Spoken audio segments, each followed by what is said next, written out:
celebration of the new moon. And the reason why we celebrate the new moon.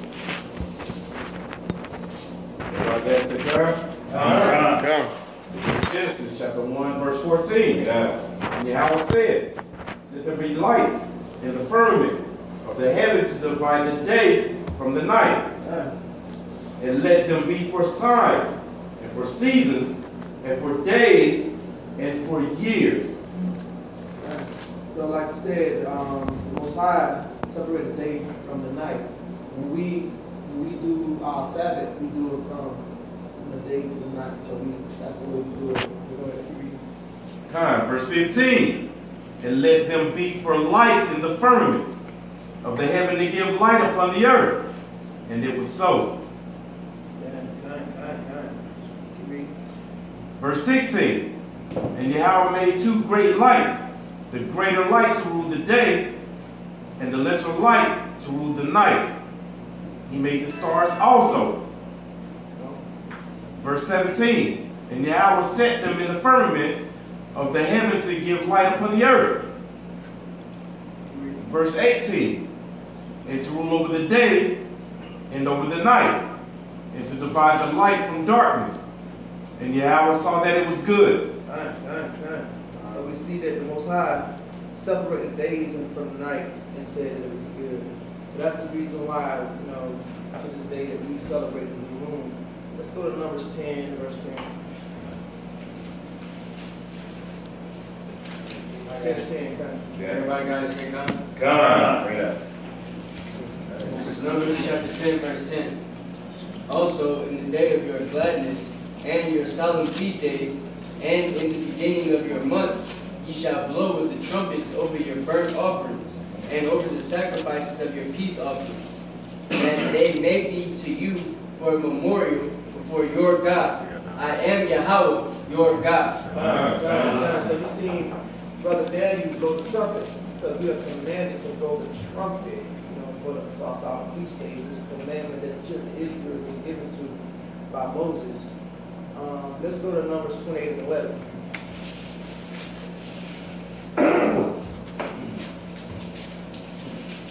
Everybody got it? Say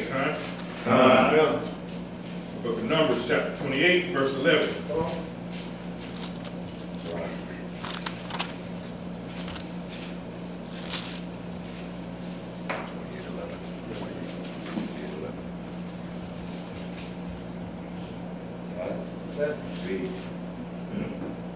"And in the beginning of your months, ye shall offer a burnt offering unto Yahweh, 2 young bullocks and 1 ram, 7 lambs of the first year without spot."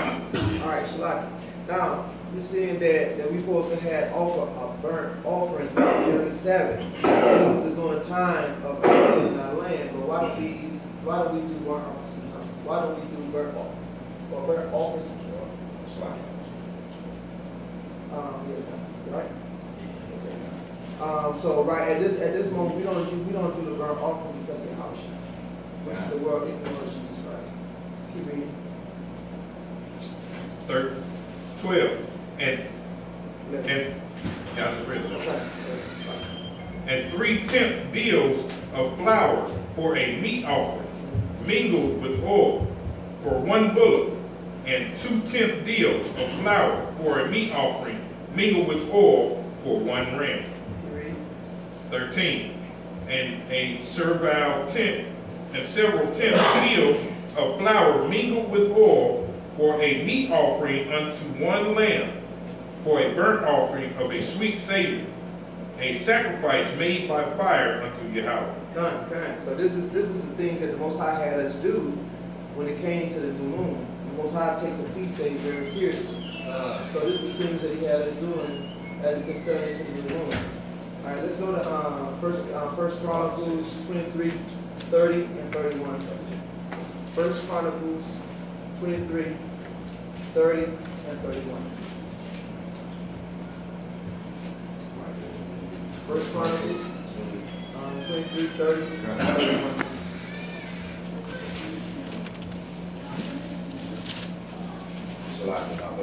First Chronicles 20 first. 23, 30, 31. Everybody got to say God? Right there. First Chronicles. One more time, slide. First Chronicles 23, verse 30 through 31. Everybody got it? First Chronicles, chapter 23, verse 30. And to stand every morning to thank and praise Yahweh, and likewise at even. Verse 31. And to offer all burnt sacrifices unto Yahweh in the Sabbath, in the new moon, and on the set feast, by number, according to the order commanded unto them, continually before Yahweh. So we see that the Most High said this was, there was an ongoing practice. He said continuously before the Most High, because when we were sacrificing things for the Most High, we had to sacrifice pure offerings to the Most High. You know, and our sacrifice offerings now is Hamasiyach. So we gotta walk in that pure offering. Anybody got any questions? Alright, let's go to 2 Chronicles 13. We're gonna kind of speed along because so this is our first time hosting the new moon. We're just the brothers without an elder, but the Most High willing, and we'll get through it, and He'll have grace on us. What was it? 2 Chronicles 31 and 3. 31 and 3. Alright. Got it? You have to say come. 31 and 3. Second Chronicles, chapter 31, verse 3. And it reads, He appointed also the king's portion of his substance for the burnt offerings, to wit, for the morning and the evening burnt offerings, and the burnt offerings for the Sabbath, and for the new moons, and for the set feasts, as it is written in the law of Yahweh. Okay. So we see that we continue to keep offering burnt offerings to the Most High. And when we get the Most High willing that we make it to the kingdom, do we stop sacrificing? Right? We go back into sacrificing things to the Most High. So right now, Yahweh is that for us. But right now, we are rehearsing the righteous act. That's why we keep on the solemn feast days. We got certain brothers do it on this day, or do it on this day, because we're in the land of our captivity. But in first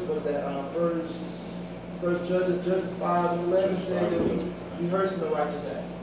So that's what we're doing. You know, ain't nobody, in my opinion, don't have it 100% right. You can break down the scripture.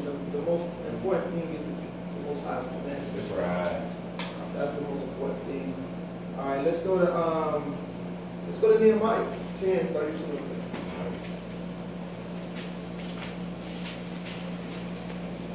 Everybody have to say con? Nehemiah, chapter 10, verse 32. Everybody have to say con? This is the book of Nehemiah, chapter 10, verse 32. Also, he made ordinance for us to charge ourselves yearly with the third part of the shekel for the service of the house of our Lord Yahweh, for the showbread, and for the continual meat offering, and for the continual burnt offering of the Sabbaths, of the new moons, for the set feast, and for the holy things, and for the sin offerings, to make an atonement for Israel, and for all the work of the house of our Lord Yahweh. All right. So you see that the Most High continues asking for the offering because as Israel, we've been going off. We was being wicked. You know, we just had a Feast of Atonement. And during the Feast of Atonement, that's when we got to make it right with all our brethren. If we had any ought with our brethren, we had to have, we call it to get it right during the time of the Feast of Atonement. So now the new moon is very critical that we keep the Most High's our holy days because we take this very, very seriously. That's right. Okay, let's go to Ezekiel 46:1. Y'all can jump in and if y'all have any questions or anything to add to it. So I get what Ezekiel? 46 and 1.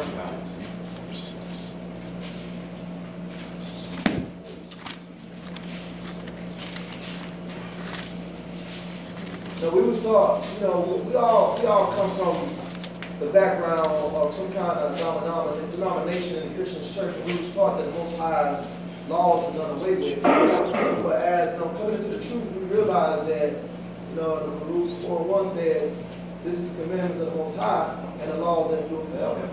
Yeah. So we know that the Most High's laws haven't went nowhere. That's right. That's the reason why we still being punished to this day.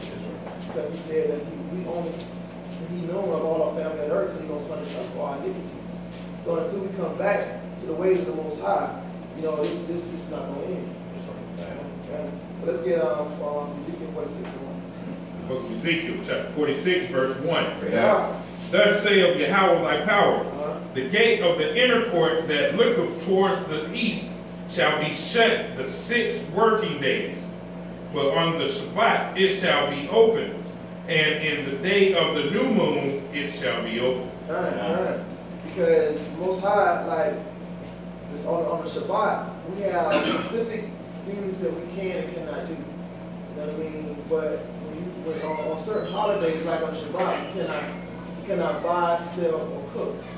But on certain days, when the new moon and certain feast days, we can cook. You know what I mean? We could be able to have the feast days.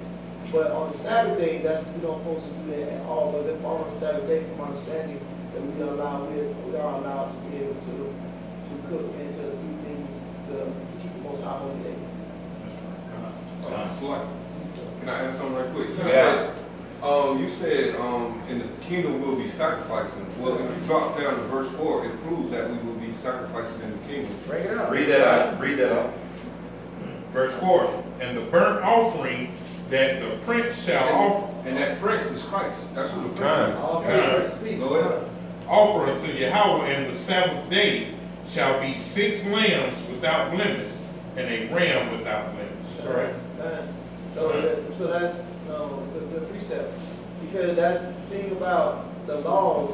We was taught that laws are done away with, but if we read the book of Hebrews 8 and 8, the scripture said that the Most High gonna put the laws in our inward parts. So it's nothing can be done away with if it's gonna be put in us. That means it's still. It's like we're just saying that we like to say that the laws are done away with. If you go to Matthew chapter 8, Matthew chapter 8, there we go. verse 1, we start at verse 1. Matthew 8 and 1. Alright. Everybody have a say, come.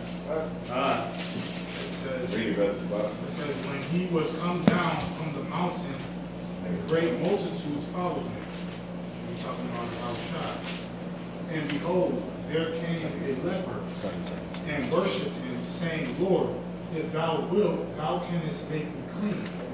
Then Yahushua put forth his hand and touched him, saying, I will, be thou clean. And immediately his leprosy was clean.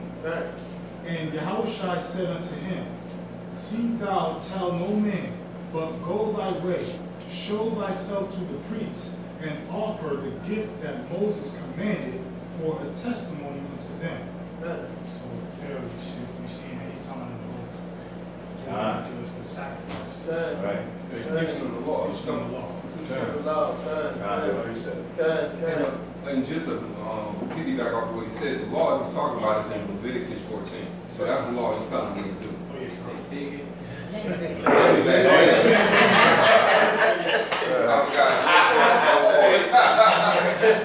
did you say it was? Leviticus what? Leviticus 14. That's the law he's telling them to do. You want to get that? Yeah, let me get that. Just make sure I got you. Y'all fine right quick. Go ahead. 14 and what? 14 and 1. Start 1, yeah.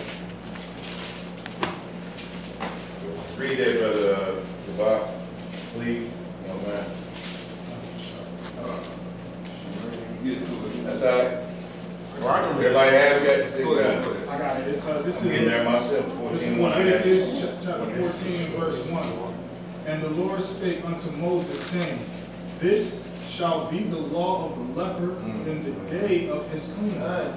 He shall be brought unto the priest, and the priest shall go forth out of the camp, and the priest shall look, and behold, If the plague of leprosy be healed in the leper, then shall the priest command to take for him that is to be cleansed 2 birds alive and clean, and cedar wood, and scarlet, and hyssop.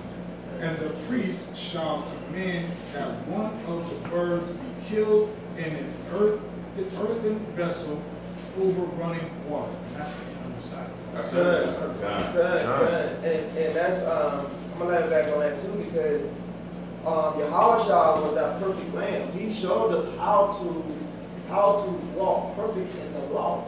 Right? That's why he was perfect, because he showed us how to walk perfect in the law. Someone give me 2 Peter's 2 Peter's 2, I was like, yeah, 2 Peter's 2 and 21.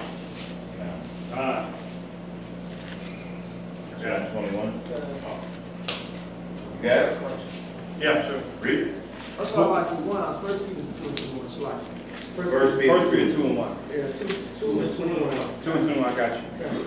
All right, the book of 1 Peter, chapter 2, verse 21.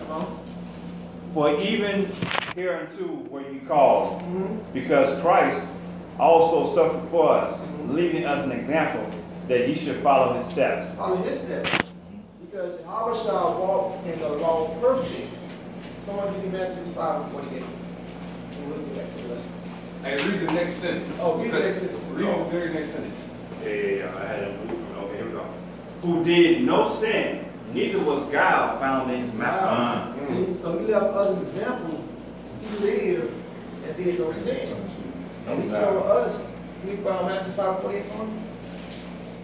Everybody got to say Matthew chapter 5 verse 48. Be ye therefore perfect, even as your Father which is in heaven is perfect. YHWH commanded us to be perfect. Anybody know what perfect, being perfect is?